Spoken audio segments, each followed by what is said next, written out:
down because you're looking into the sun too much. Come on, you come. Okay. Oh my gosh. This is our Morag. It's a calf, 2-year-old. Thank you. Oh, so what's more first? Yeah. So you want to go? We'll go together now. Yeah, good.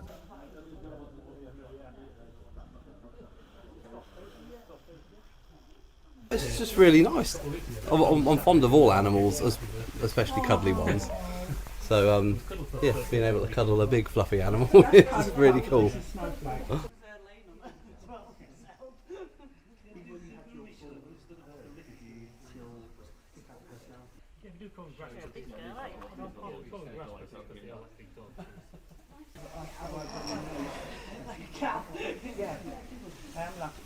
And we'd got to the stage where the land was just underwater, sometimes for months at a time, killing all the type of grasses that we needed for the dairy cows. So we needed to move into something different, really. We were struggled for quite a few years, and decided there was just no future. We were just getting nowhere. We were just losing money, and we needed to make some changes. Just coming out the field, there was enough.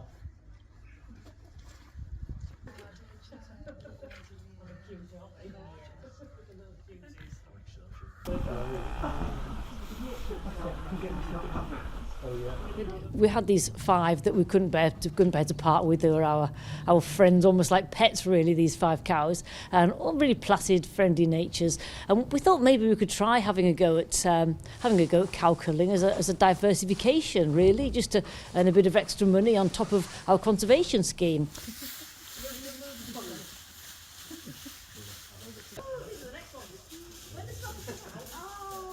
I'll be coming in this way, so.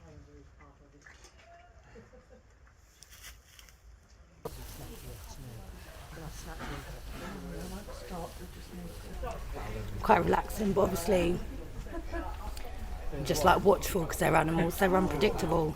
But no, it's definitely an experience I'd recommend for people to do.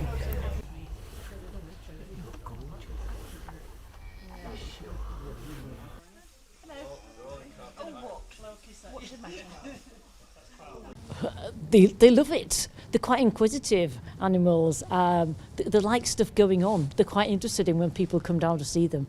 It took them a while to get used to it. We did practice for months before we started doing it. So they get nice full stomachs and they're laid down cudding, all nice and quiet, and that's the best time to cuddle them, rather than when they're stood up and walking around.